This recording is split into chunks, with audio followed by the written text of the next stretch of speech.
سورہ یاسین میں کیا فرمایا؟ یا قوم اتبعوا المرسلین من لا یسألکم اجرا، کہ ان بھیجوں کی پیروی کرو میری قوم کے لوگوں جو تم سے کوئی بدلہ نہیں مانگ رہے ہدایت دینے کا۔ تو یہ ہدایت یافتہ لوگوں کی علامت ہے، یہ قرآن نے بار بار بیان کی ہے۔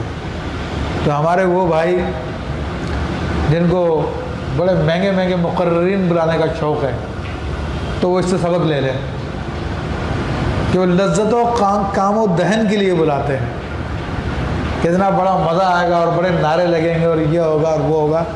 انٹرٹینمنٹ کی ایک دوسری صورت ہے وہ، ورنہ جو مبلغین ہیں وہ تم سے کوئی طے نہیں کرتے کہ 40,000 لوں گا یا 20,000 لوں گا یا 10,000 لوں گا یا 50,000 یا 60,000 لوں گا یا 1,00,000 لوں گا۔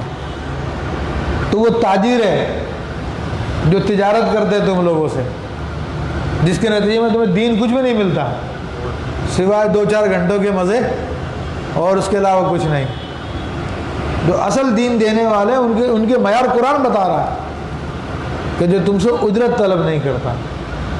تو یہ فرق سمجھ لینا چاہیے اچھی طریقے سے۔ ایسے ہی وہ نعت پڑھنے والے کہ جو پہلے سے لفافہ طے کر کے آتے ہیں، یہ سارے معاملات کرتے ہیں، تو وہ بھی تاجر تجارت کر رہے ہیں۔ وہ حضور علیہ السلام کی ثنا کو بیچ رہے ہیں، وہ لوگ حضور کی محبت میں نہیں پڑھ رہے، بزنس چلا رہے ہیں اپنا، تو جس کا کوئی ثواب بھی نہیں سننے سنانے کا۔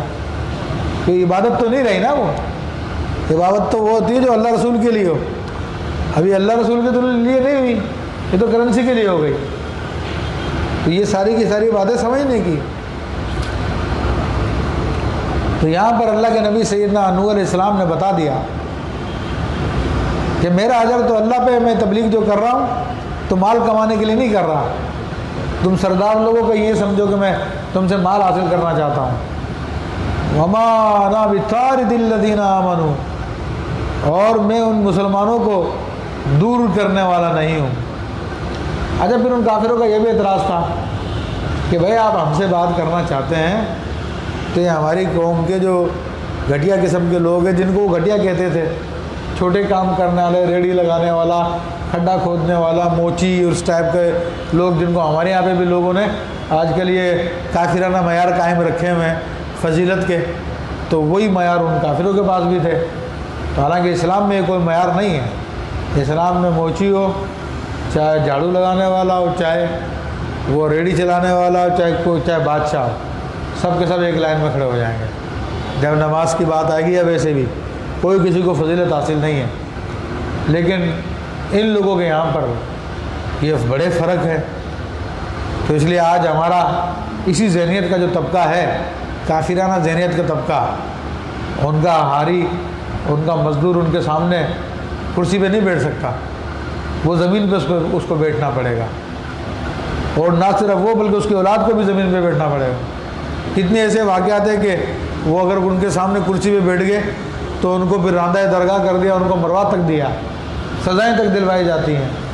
تو یہ اسی طبقے کے نمائندہ یہ لوگ ہیں، یہی فرق ان لوگوں نے آج تک قائم کیے ہوئے ہیں، اور اسی سے اسلام نکالنے کے لیے آیا۔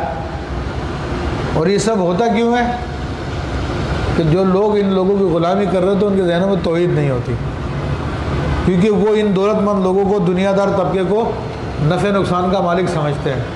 سمجھتے کہ اس کے پاس بڑا مال ہے، سارے پولیس والے بھی اس کے اشارے پہ چلتے ہیں، یہ نہیں کروں گا تو یہ مجھ کو نقصان پہنچا دے گا۔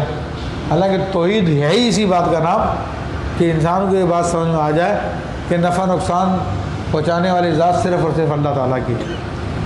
اور جب یہ بات سمجھ میں آ جاتی ہے تو عرب کے چند لوگ جو دنیا کے کسی مدرسے میں، کسی یونیورسٹی میں نہیں پڑھے ہوئے تھے، اور جب توحید کا یہ نعرہ لے کر جب وہ نکلے تو ایران کی سپر پاور کو بھی ختم کر دیا، روم کی سپر پاور کو بھی ختم کر دیا۔ یہ توحید کا جذبہ ہوتا ہے جس کی انبیاء دعوت دیتے رہے۔ تو فرما رہے ہیں تو ان لوگوں نے کہا کہ بھئی اگر ہم سے بات کرنی ہے تو یہ ہماری قوم کے یہ رذیل لوگوں کو تم دور کرو، تب ہم تم سے بات کریں گے۔ تو حضرت نوح علیہ السلام نے فرمایا کہ ایسا نہیں ہوگا، میں ان لوگوں کو نہیں دور کروں گا، یہ ایمان والے ہیں، اللہ کے بندے ہیں، انہم ملاقو ربہم، یہ لوگ بھی اپنے رب سے ملنے والے ہیں، یعنی رب سے ملاقات ہوگی ان کی بھی میری بھی، تو میں پھر اللہ کو کیا جواب دوں گا ان کو دور کرنے کی وجہ؟ وَلَكِنِّي أَرَاكُمْ قَوْمًا تَجْهَلُونَ، مگر میں تم کو دیکھ رہا ہوں تم پورے نرے جاہل لوگ ہو۔ تو آپ نے اپنے قوم کے زمانے کے پڑھے لکھے لوگوں کو، سرداروں کو، یہ طبقاتی فرق کرنے کی وجہ سے فرمایا کہ تم نرے جاہل لوگ ہو۔